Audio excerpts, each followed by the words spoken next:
గూడు లేని కోవలా దారి తప్పినది,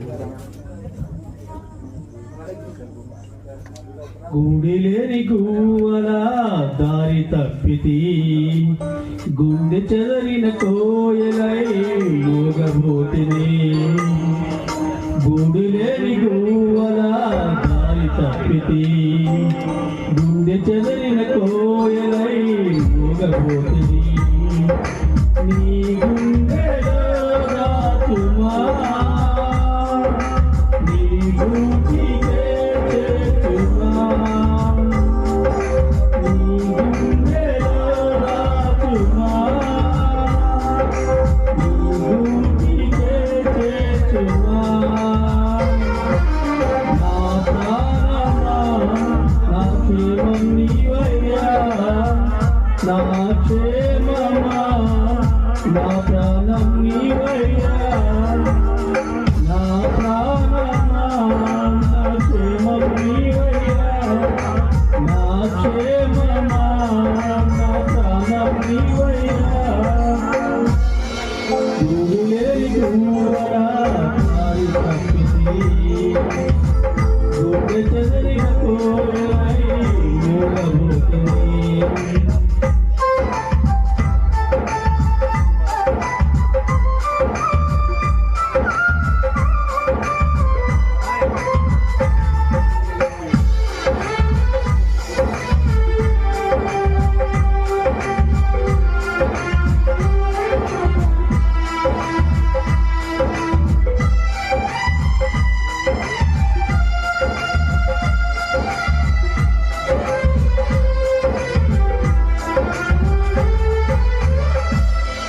గువ్వలకు ఇష్టం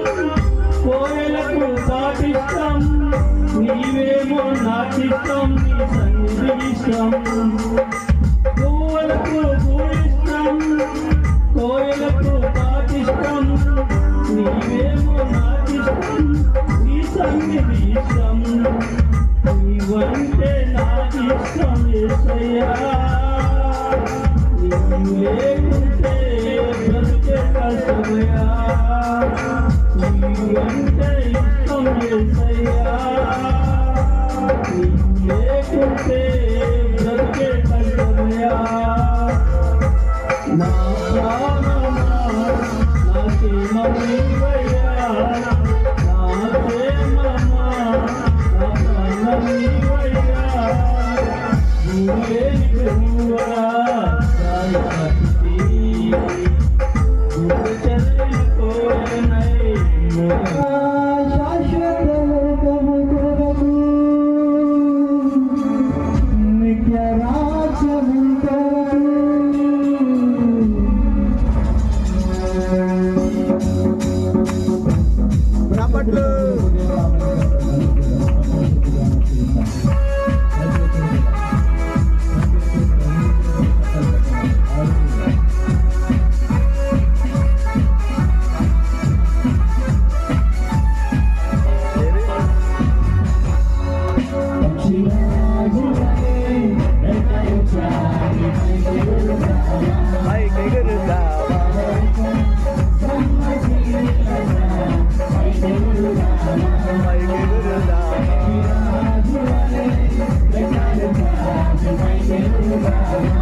కాపాడి పోషించి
ప్రార్థన చేసుకుందాం.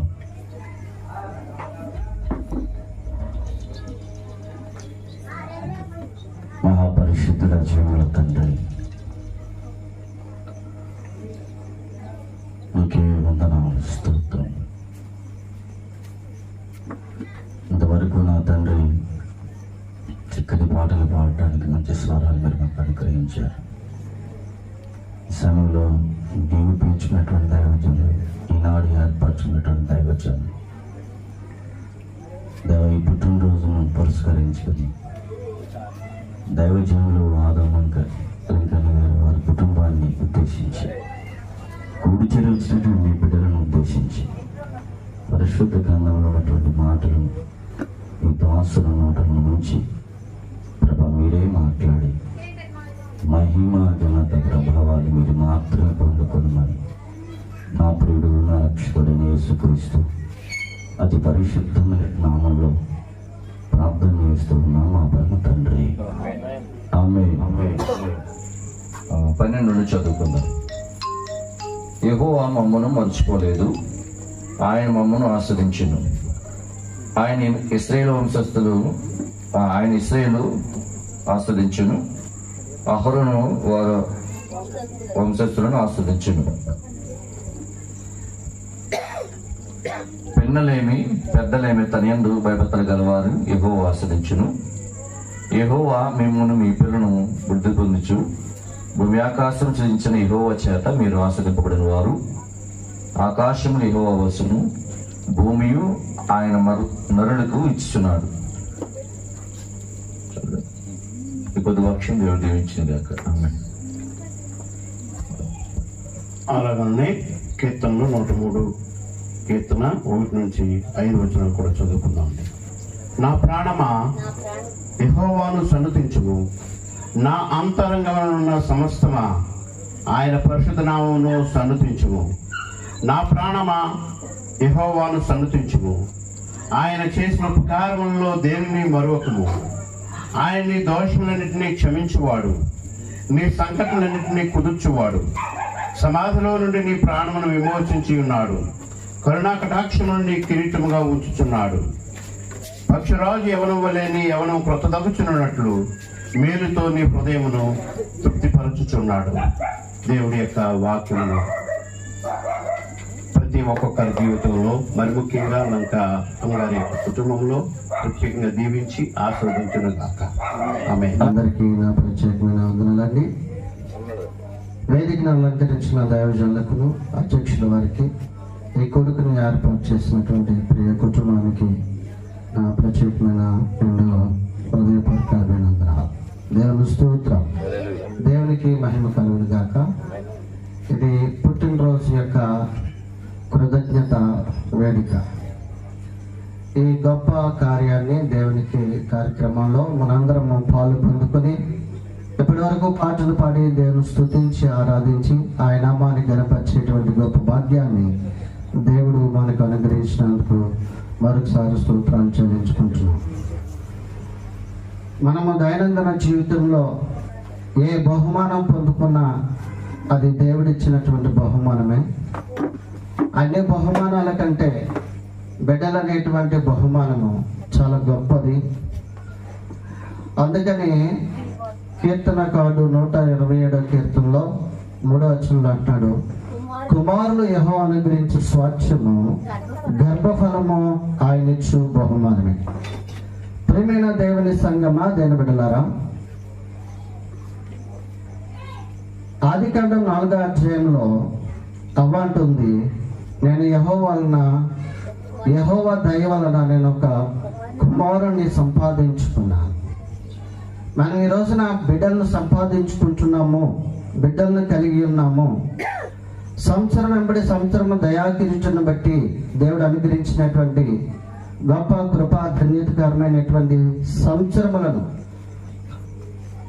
సంతోషములతో, సమాధానములతో, ఆనందంతో వెళ్ళబుచ్చేటువంటి సంవత్సరములను, సుఖ జీవంతో గడుపు సంవత్సరములను దేవుడు మనకు అనుగ్రహిస్తున్నాడు. సంవత్సరం వెంబడి సంవత్సరమునే దయా కిరీటాన్ని దేవుడు అనుగ్రహించాడు. మరి ఆదాం గారి యొక్క పెద్ద కుమారునికి మొదటిగా ఆడబిడ్డ విషయం అందరిని బట్టి మేమంతా సంతోషిస్తూ మరి వారి కుటుంబం వారు ఎంతో సంతోషంగా ఈ కృతజ్ఞత కూడికను ఏర్పాటు చేసుకున్నారు. ప్రియమైన వాళ్ళరా, ప్రియమైన దేవుని సంగమా, దేని బిడ్డలరా, వాక్య భాగం మనకి తెలియచేస్తుందంటే కుమారులు యెహోవాని గురించి స్వాస్థ్యం అని తెలుగు బైబిల్లో ఉంటే ఇంగ్లీష్ బైబిల్లో ఏముందంటే చిల్డ్రన్స్ అని ఉంది. చిల్డ్రన్స్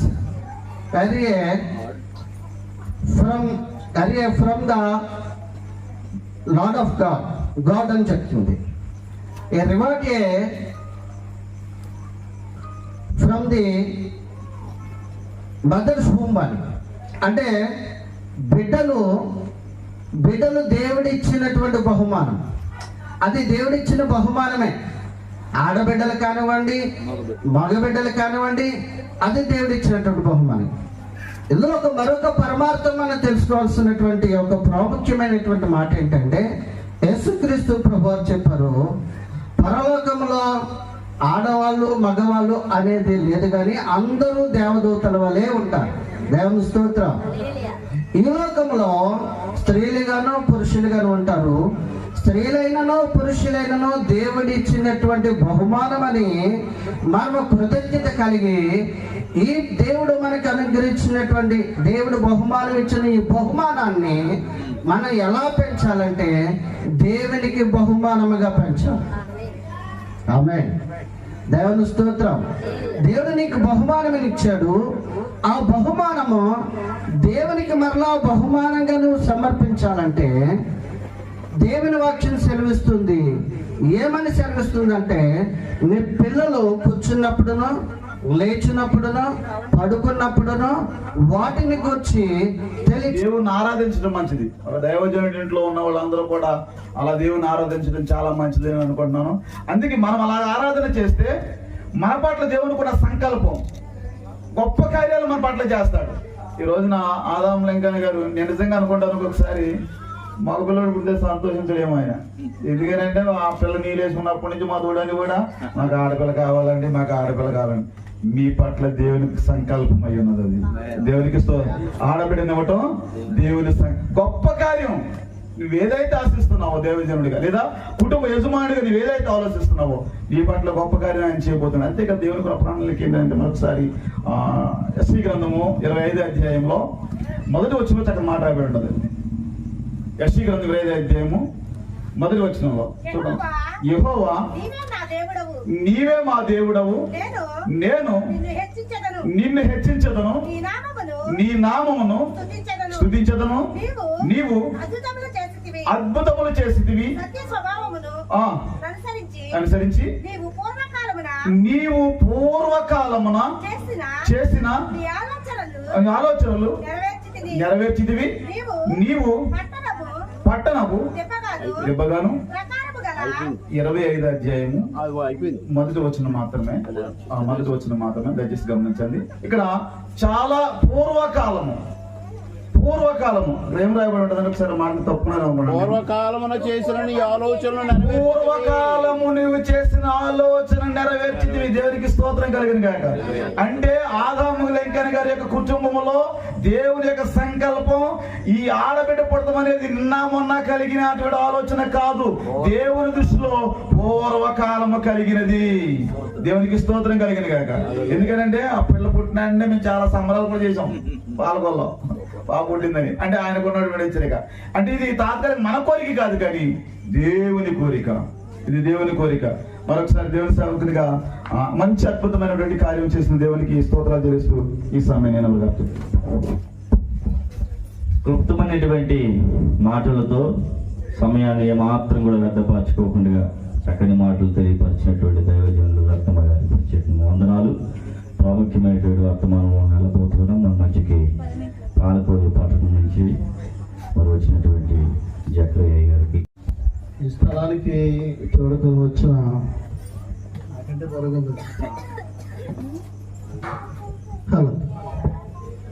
ఈ స్థలానికి తీసుకుని వచ్చిన మొదటిగా దేవునికి వందనాలు తెలియజేస్తూ ప్రేమతో ఆహ్వానించిన ఆదాం లింకన్ గారిని బట్టి ఆయన ఆదాం లింకన్ అంటే మాకు ఎక్కువ మా అబ్బాయి గుర్తొస్తూ ఉంటాడు. మా అబ్బాయి పేరు అబ్రహాం లింకన్. ఈ సాధారణంగా అబ్రహాం లింకనే పెట్టుకుంటాం, మరి ఆదాం లింకన్ అని ఎందుకు పెట్టుకున్నా నాకు తెలియదు, కానీ చెప్పలేను, అది రహస్యం ఏదో ఉంది. ఇది ఏమైనా ఈ స్థలానికి నన్ను ఆహ్వానించినందుకే ప్రభువు స్తుతిస్తున్నాను. అసలు సంగతి ఏంటంటే వర్షం పట్టుకుంది. ఆయన అన్నాడు మా అబ్బాయి పెళ్లి వర్షం ఉండే కార్యక్రమంలో వర్షం అంటే నాకు గుర్తొచ్చింది, ఈవేళ కూడా వర్షమేమో అది. యాక్చువల్గా నేను చాలా అదే చెప్పారు మీరు ఒకసారి నాకు, మనవరం రోజు కూడా వర్షమేనండి అని చెప్పాడు ఆయన. అది నాకు గుర్తొచ్చింది, వీరికి ఇది ఇలాగ వర్షం నడుస్తూ ఉంటుందేమో అని. ఎందుకంటే మేము ఎప్పుడు మీటింగ్లు పెట్టినా వర్షాలు వస్తూ ఉంటాయి. అది మా కాను ఏ నెలలో పెట్టినా సరే అది పరిస్థితి. దేవుని యొక్క కృప అలాగా దేవుని దాసుల మీద ఉండడం ఆశీర్వాదం. మరి ఈ రాత్రిలో మీతో కొద్ది నిమిషాలే, మరి 10 నిమిషాలు ఇస్తే అరగంట ఇస్తే 2 గంటలు మాట్లాడడం అది సభా మర్యాద కాదు. మరి అయ్యగారు చక్కగా ఆయనకి ఇచ్చిన సమయానికంటే ముందుగా గురించి నేను కూడా మీకు వాళ్ళిద్దరి కంటే ఎక్కువ విసిగించేవాడిని. నేను వీళ్ళందరిని అడగని చెప్తారు, మీరు 3 గంటలు కూర్చోవాలి. ఇక్కడ ఎంతమంది ఉంటారు? అయ్యారు ఒక్కలే అన్నారు ఆమెనండి. సరే 3 గంటలు వద్దుగానే ఒక 15 నిమిషాలు ఉంటానన్న వాళ్ళు చేతులు చెప్పండి. దేవునికి స్తోత్రం. నాకు ఇచ్చింది అదే టైం కదా, 3 చేతులు వేసాయి అంటే 10 నిమిషాలు ముగించేయమని, అంతేనమ్మా? మళ్ళా చెప్పండి దేవునికి స్తోత్రం. హల్లెలూయా. ఇక్కడున్న ఈ పాప పేరు నిస్సియా బ్లెస్సియా? అక్షయ నిస్సి. అక్షయ అంటే క్షయము కానిది, నిరంతరము నిలుచున్నది, శాశ్వతమైనది. మరి మంచి పేరును ఆ బిడ్డకు సెలెక్ట్ చేయడం కూడా దేవుని యొక్క చిత్తమే. పేరులో మంచి బలం ఉంటుందండి, అర్థమైందండి? జకరియా అనే పేరులో బలం ఉంది. ఆయన తీసుకెళ్లి బలిచ్చేసాడు. నేను కూడా అదే భయపడుతూ ఉంటాను, ఆవిడ నన్ను తీసుకెళ్లి బలిచ్చేస్తారేమని. నా పేరు జకరియా. అదే ఇగో మా అల్లుడు రెడీగా ఉన్నాడు కత్తి పట్టుకొని. ఇక్కడ ఎందుకు ఈ మాటలు చెప్తున్నామంటే, యేసు అనే పేరు నీకు పెట్టబడని చెప్తుంది దేవుని దూత. యేసు అనగా అభిషక్తుడని, రక్షకుడని అర్థం. ఆ పేరును బట్టి ఆయన మనుషుల దయ్యందును దేవుని దయ్యందును వర్ధిల్లెను రాయబడింది. దేవునికి స్తోత్రం. మీ చేతిలో చెప్పకపోతే నేను వెళ్ళిపోతాను. దేవుని సన్నిధిలో మనం అన్ని భాగాలు పనిచేయాలి. మన మనస్సు, చేతులు, కాళ్ళు, మన శరీరం. అందుకని మీ దేహము దేవుని ఆలయము కాబట్టి మీరు ఆయన ఆలయంలో ఉన్నప్పుడు మీరు దేహముతో దేవుని ఘనపరచాలి. దేవునికి స్తోత్రం. ఆంధ్ర చేతులు ఎత్తండి. హల్లెలూయా, హల్లెలూయా. ప్రియులారా, ఈ రాత్రి మీతో ఒక చిన్న విషయాన్ని మాత్రమే పంచుకుంటాను. అయితే నేను 5 నిమిషాలు ఎక్స్పెక్ట్ చేసి వచ్చాను, నాకు 15 నిమిషాలు ఇచ్చారు కాబట్టి ఆ 15 నిమిషాల లోపే నేను ముగిస్తాను. కోరిక, ఆమెకున్నటువంటి బలహీనత, ఆయనకున్నటువంటి రోగము, ఆయనకున్నటువంటి ఇబ్బంది తప్పక ఆ దైవజనుడి దగ్గరికి వెళితే, ఆ ప్రవక్త దగ్గరికి వెళితే నాకు నమ్మకం ఉంది, ఆ ప్రవక్త ముట్టగానే, లేకపోతే చెప్పగానే, లేకపోతే ప్రార్థన చేయగానే ఆయన ఏమైనా పలుకుతోతే ఆ పలుకును బట్టి ఖచ్చితంగా స్వస్థపరచబడతారు. ఈ చిన్నగా ఉన్నటువంటి ఒకే ఒక కోరిక. నేను అంటాను, ఈ రోజు పుట్టినరోజు జరుపుకున్నటువంటి 3వ సంవత్సరం అడుగు పెడుతున్నటువంటి ఈమెకి నా దేవుడు జ్ఞానబంధులు వర్ధిల్లింప చేయని గాక, ఆలోచనలు ఇంకా కలుగు చేయని గాక. దైవజనుల కుటుంబంలో ఉంది కనుక ఈ కుటుంబంలో ఆమెకున్నటువంటి ఆలోచన ఏమిటనగా, దైవజనులు ఎక్కడ ఉంటే అక్కడ ఆశీర్వాదం అని అనేక మంది చెప్పగలిగిన స్వార్థను చెప్పగలిగిన జ్ఞానమును దేవుడు ఆ బిడ్డకు అనుగ్రహించుని గాక. ఎందుకంటే దైవజనుల కుటుంబం వారు నేర్పవలసిన విధంగా నేర్పుతూ ఉంటారు. నిజంగా మా సంఘంలో సరేంద్రపేటలో ఇప్పుడు ప్రార్థించిన దైవజనులు కుటుంబంతో వస్తారు. ఆ చిన్న బిడ్డను కూడా తీసుకువస్తారు. ఆ చిన్న బిడ్డకి నేర్పిస్తూ ఉంటారు. తప్పట్లు కొట్టాము, పాటలు పాడండి. చక్కని మాటలు నేర్పిస్తుంటారు, వాక్యాన్ని నేర్పిస్తూ ఉంటారు. ఇచ్చిన కుమార్తెను బట్టి నైనా అక్షయనిక్స్ని బట్టి నీకు వందనాలు యేసయ్యా. నైనా 2 సంవత్సరాలు కూడా కాచి దాచి కాపాడి నీ బలిష్టమైన రెక్కల చోటున దేవా నీకు వందనాలు. బిడ్డ తెచ్చిన ఆహారం ముందు ఆరోగ్యం ముందు నైనా యేసయ్యా ప్రతి విషయంలో కూడా కాచి దాచి కాపాడిన దేవా నీకు వందనాలు యేసయ్యా. బిడ్డ నీకును దైవికంగా పెంచండి యేసయ్యా నీకు వందనాలయ్యా. పరిశుద్ధుడా నీకు వందన. నీ వాక్య లేఖనాలు ఇప్పటి వరకు నైనా అయ్యా మేము విని ఉన్నాం బాబు నీకు వందన. మా బిడ్డలను కూడా నైనా అయ్యా మేము ఆ విధంగా పెంచడానికి నన్ను సహాయం దయచేయండి. నీ కృప చూపించండి దేవా. నాయన బిడ్డను ఆశీర్వదించండి. నాయన కేకు ఏ విధంగా నాయన తీపి నాయన యేసే మధురముగా నాయన పోయబడి ఉంటుందో ఆ విధంగా నాయన ఆ బిడ్డను నాయన అనేక మందికి నాయన, ఎందుకంటే దైవికంగా దైవజనుల కుటుంబంలో పెరుగుతుంది కనుక నాయన మంచి నేర్పరిగా నాయన ఆ బిడ్డకు నాయన గొప్ప నాయన నీ తెలివి జ్ఞానము నీ బైబిల్ గ్రంథంలో నుంచి నాయన బిడ్డను నేర్తారు కనుక దేవా నీకు వందనాలు. ఆ బిడ్డ అనేక మందికి నాయన మంచి నాయన యేసయ్య నీకు వందనాలు. ఇప్పటి వరకు నాయన నీ దాసులు బోధించారు దేవా. అయ్యా యేసయ్య పరిశుద్ధుడా నీకు వందనాలు. చిన్నదాని వల్లే గొప్ప మేలును కోరుకునే భాగ్యము దయచేయమని కృప చూపించమని అడుగుతున్నాం దేవా. 2 సంవత్సరాలు కూడా కాచి దాచి కాపాడి మరొక సంవత్సరంలోనైనా ప్రవేశపెడుతున్న దేవా నీకే వందనాలు. బిడ్డల కుటుంబాలు ఆశీర్వదించండి. కేక్ కటింగ్ జరుగుతుండగా నేను మీరే నాయన యేసయ్య నీ కృప చూపించి నేను నీ హస్తాలకి బిడ్డలు నేను అప్పగించుకుంటుండగా దేవా నీకు వందనాలు. వారు కేక్ కట్ చేస్తుండగా నాయన మంచి ఆశీర్వాదాలతో నాయన బిడ్డలు నింపమని నీ కృప చూపించి మేలు చేసి మహిమ పొందమని యేసయ్య పరిశుద్ధ అడిగి వేడుకున్నాం మా ప్రియ పరలోక తండ్రి. ఆమేన్. Praise the Lord. నేను ప్రార్థన చేసినటువంటి పితల్లి గారికి